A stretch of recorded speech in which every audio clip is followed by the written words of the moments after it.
Oh my goodness. I have some interesting assumptions. You guys really think this about me? Hey guys, welcome back to my channel today. In today's video, I'm just going to be doing a super chill reacting to your assumptions about me video. I saw this on Instagram stories and a lot of people are doing this video now, so I have been getting some requests for it. I figured I would do it myself. Normally, I don't just open myself up to assumptions like this, nor do I try to do it to other people, but I thought this was super funny and I just hoped that nothing rude came through, and you know what? You guys were super good to me for the most part. There's some funny ones in here, so let's get started. Okay, the first assumption is you secretly wear drugstore makeup all the time, or you love drugstore. Okay, so this made me laugh. I don't hate drugstore. I just focus on high-end and luxury makeup because that's what I feel like is my forte and what my knowledge comes from, and primarily the makeup that I test. So that's why I figured may as well do high-end and luxury. It's kind of where my passion is anyway, but I do have two drugstore items in my collection I wear from time to time. The first one is the Mary Luminizer by The Balm. The second thing is that I also have one ColourPop palette in my collection as well, so that's it. Otherwise, everything is high-end and luxury, but I don't hate drugstore. My assumption about you is that you don't have any tattoos. Okay, that is absolutely true. I don't know what gave that away when you guys assumed that about me. Maybe that I don't have any tattoos that are visibly shown, but I also don't have anything really from like my neck down that's really showing on my videos. But no, I don't have a tattoo, and the reason is because A, I don't think I could really suffer through the pain of a tattoo, and B, it's because I change my mind so often with like my style and what I like when it comes to like design and things. I don't know if I could truly love something so much to have it permanently on my body forever. I don't know, but I just would hate to get something done on me and then not like it in like a few months. So that's why I haven't had one. I'm certainly not against them or anything. My husband has two. One is all along his collarbone, so from basically the top of the shoulder here all the way across. And he said that the collarbone area was super painful because it like rattled against the bone. And he also has one along his side where part of it kind of hits the rib cage a bit, and he said that one was super painful too. So yeah, I'm not like super excited to get a tattoo just because of the pain involved. I assume that you've always liked makeup from being young. Okay, so yes and no, I would say. The first is that I don't think I really had access to makeup when I was young. My mom didn't really wear too much makeup. I think she did when she was like going out and stuff, but it wasn't like super often that I would see makeup as a kid. I really liked lip smackers and lip products. That was awesome. I remember getting like a big trunk of like Walmart makeup with like, it was basically an eyeshadow palette of every single eyeshadow in the world. And on the other side you had a blush and maybe like a bronzer or something. And obviously it was made for a child, but I didn't really dive into it too much. I'm more so focused on lip smackers and collecting those. Then when I hit like pre-teenage, then I became really interested in makeup. I think it's just because my friends started to wear it and things. I only became allowed in my early teens to start wearing makeup, and then I ended up getting gifted a Stila eyeliner. The rest is history. I assume you have hair extensions. Oh, well, that's nice, thanks. No, I don't. I have been interested on and off about hair extensions. One, because I think it's just something I know nothing about. So like, will it hurt my hair? Will they fall out? Are they gonna be super expensive? You know, things like that. And my hair is pretty long and thick that I don't necessarily think I need them, but having really long, luscious hair is always goals, right? I assume that you are a dog person and you hate cats. Okay, so I've had you are a dog person multiple times, and it's probably because you guys see my dog on my Instagram stories and from time to time on my videos. I love dogs. I always have. I wasn't allowed to get a dog when I was younger. Then as soon as I was able to get a dog, I absolutely did. When my husband and I got married, we were in an apartment for a couple of years. Then we moved to our first house, and probably within 6 to 8 months was when we got a dog when we had our house, because we weren't allowed pets in the apartment, of course. So yeah, we love Harvey. He's like our little son for sure. He's like our fur baby. But I actually don't hate cats. So I wouldn't necessarily say I'm like a cat person where I need to be around cats all the time as much as dogs. I feel like dogs definitely pull at me with my heartstrings a little bit more. But I do have friends that have cats that I love. So one of my best friends, she has 3 cats that I love. They're the best, and you know who you are if you're watching, but if I had her exact cats, I'd be totally happy, but my heart is definitely geared more towards dogs. I assume that you're rich to support your luxury makeup habit. I live vicariously through you. Basically, how I'm gonna answer this one is my husband and I are like middle to upper class when it comes to salary or how much money that we're coming in. So we are not uncomfortable or living paycheck to paycheck or anything like that. But I still think that we are very good at investing our money, and we're very good at saving where we need to save and things like that. So we're very responsible with it. When we got married, we were both students, so we didn't have our jobs yet. And now we've kind of come a long way when it comes to how much we're able to earn. So I love high-end and luxury, and I do sometimes make certain sacrifices. So if I'm getting a new product, then I probably won't get a new sweater. Do you know what I mean? So do we have a super tight budget? No, we don't. That being said, we don't spend frivolously either, and we're certainly not rich. The average woman spends $15,000 on beauty products in her lifetime. My other assumption is that you spend that much in a year. Oh my goodness. Okay, I laughed. This is so funny, so cute, because I purchase high-end and luxury makeup. I guess that's assumed that I spend thousands and thousands of dollars a year. I go nowhere near 15,000, you guys, just so you know. Of course, it is a hobby of mine. I do spend a little bit on high-end makeup, but nowhere near 15,000, just so you guys know. I feel like I would be so disappointed in myself if that was true. I don't even go anywhere near 10,000. Like, I think that is absolutely crazy. I assume you are just as sweet and thoughtful in real life as you are in your videos. Aw, that's so nice. Thanks for saying that. I would like to think that I am. I'm not positive, but I think so. Okay, here. I'm gonna see if this will work. I don't know, she might be busy, but I'm gonna phone Ashley. You guys know her on YouTube as Ashley Clady. She's my YouTube bestie, and she has met me in person as well as like watched my videos before. I'm a little worried because I haven't told her about this, but we'll see. Hope she doesn't say anything embarrassing. Just kidding. Hello. Hey girl, how's it going? Hey, good. How are you? Good. Are you filming? Nope, not right now. Okay, awesome. So I'm filming the reacting to your assumptions. I think you're gonna film that soon too. So that's fun. But someone said on one of mine that I'm just as sweet and genuine in person as I am my videos. So I figured I'd call you. So what do you think about that? Do you think that's true? Oh man, I mean, do you really want them to know the answer? Oh my gosh! I'm teasing. Of course. Yes, definitely 110%. Oh my gosh. Okay, good. I literally said to them, I hope she doesn't say anything embarrassing, and you almost did. All right. Man. Thanks, girl.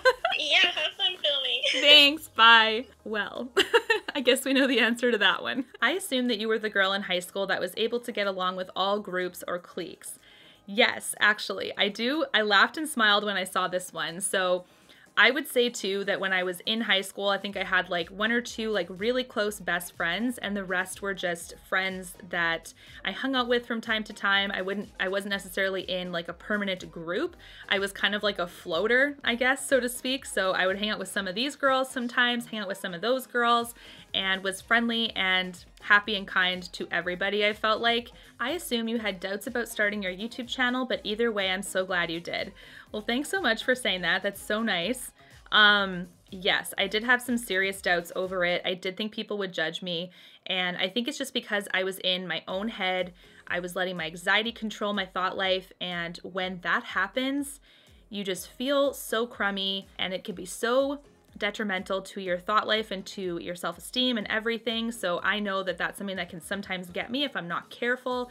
But I knew I was really passionate about makeup. I knew I wanted to help other people. I thought this was going to be really fun. And my husband was right beside me as well, like encouraging me. And when I had my video already, he was like post it, post it. And I was just like, oh my gosh, people are going to think this is so lame. But once I remembered that the supportive people truly in your life will stand by you no matter what you choose, and the people that judge you were never there for you to begin with, that is when I realized that this is totally safe to do. If people think I'm crazy, then they weren't truly the people that were, you know, supporting me all along anyway. I assume you want to live life to the fullest. When you're 98 years old and you're looking back at your life, you want to be able to say you had no regrets.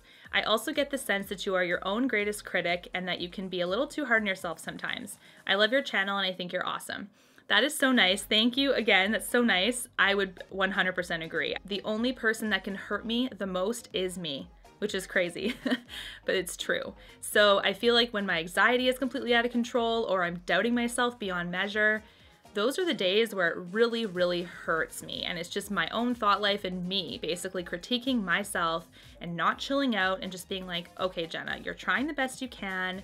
You're doing a great job. Like, the positive self-talk is really lacking some days, and those are the days that I feel awful. If you guys are like that, I encourage you to just continue to try positive self-talk. Like, stop in your tracks if you can and make yourself remember, like, no, I'm not gonna say that about myself. Just be kind to yourself, because that's what I'm trying to do every day. Going to the second half of this, where I want to live my life to the fullest, that is absolutely correct. I really want to look back at my life and always remember that I did whatever I could at the time, made the best decision for me.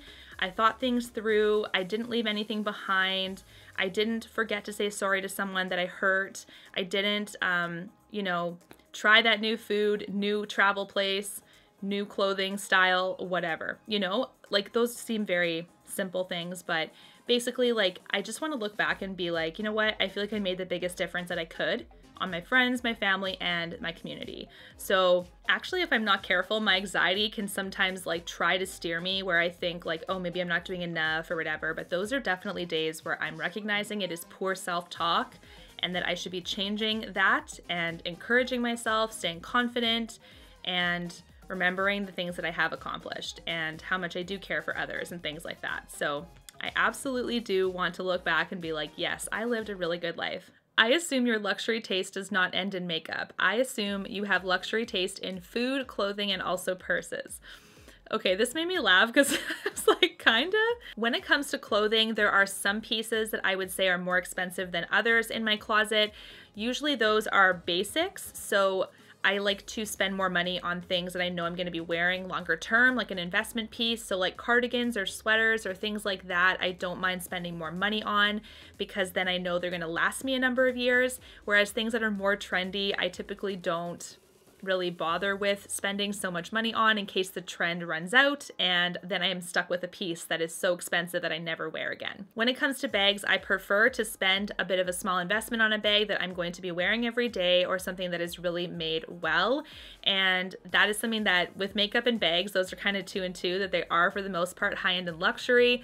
And I love my Prada Galleria bag. That is the bag I'm carrying currently. I love it. It's 100% been worth the investment because I've been carrying it all the time. I would say consistently for almost a year now, and it literally looks brand new. So I love that. When it comes to food though, it's not like I need everything to be high-end or anything. That's certainly not the case, but I am pretty high maintenance when it comes to what I eat, which is just because I don't like things, I'm not gonna eat them, and I'm also gluten-free right now. And that's just because I had some tummy problems and things like that when I was eating a lot of gluten. And if something has mushrooms on them, absolutely not. I'm never gonna touch it. I assume you've never done drugs or smoked. The answer is yes. I have never had even an inkling to try drugs of any kind or smoking. So that's cigarettes, vaping, all that stuff I've never tried. I just don't even see a point in it. I know how addicted you can get to these things and how your life can spiral out of control. That's just my opinion on it. For me, they've never had a place in my life and I've never even had an urge to try it. I assume you boss your husband around sometimes. Okay, this was cute. Who doesn't? Sometimes I do. I think for the most part we have a lot of fun with it, but when it comes to bossing him around per se, I'm not bossy. I think I just like to gently nudge in a certain direction, you know? So like, hey, since I cleared the dishes, do you mind wiping the counters? I assume you're outgoing and love meeting new people. I I would say for the most part, yes. I think 9 times out of 10, I am in that mood. There's the odd day where maybe I'm not feeling it and I do end up being a little bit more reserved. I think it just depends on the situation, like socially, but if there's like people around my age, I have no problem talking to them. If there's like a group where everybody is older, everybody's younger, maybe I'm a little bit more reserved because I then have a hard time like finding things to relate to maybe. But I think for the most part, I'm pretty outgoing. I assume you spend way too much time on your phone. Yep. I think I spend a lot of time on YouTube on my channel answering comments, which I absolutely love. That's not going to stop anytime soon, but also watching people's videos. So I'm on my phone often, but we now have like no phone times where I'm just hanging out with my husband or my dog or my friends, and I love that. I assume you are not 100% white. You must be ethnic in some way. Thank you. That one was really interesting. So no, I'm not 100% white. My mom is European. She has some Ukrainian, Scottish, Irish, British like background. My father is Middle Eastern actually, so he is from Iraq. So I am 50% Arab and 50% Caucasian European, I guess. I assume you can sing. Only when the acoustics are good in the shower or in the car, but the volume of the track has to be super loud to drown out my own voice. So if that counts, then yes. I assume your makeup looks rarely change even though you have a huge collection. Yes. Can we talk about that? Because, oh my goodness, this is so true. This is a habit I'm trying to break, but yes, basically I do have certain looks that I gravitate towards. I am naturally pulled to a warm tone palette, warm tone looks. It is true. That's why when you look at my collection and you see 500 nude lipsticks, I mean, at least I wear nude lipsticks all the time and I'm not getting like, you know, a million red lipsticks that I rarely wear. Anyways, guys, that is it for the reacting to some assumptions about me video. Let me know down below, what did you think of it? Do you like this style of video, just kind of chit-chatting and all casual? I would love to know. Of course, if you haven't subscribed to my channel, I would love to have you join our little family here, so don't forget to hit that subscribe button before you leave. And until my next video, guys, take care. Thanks so much for watching. Bye, guys.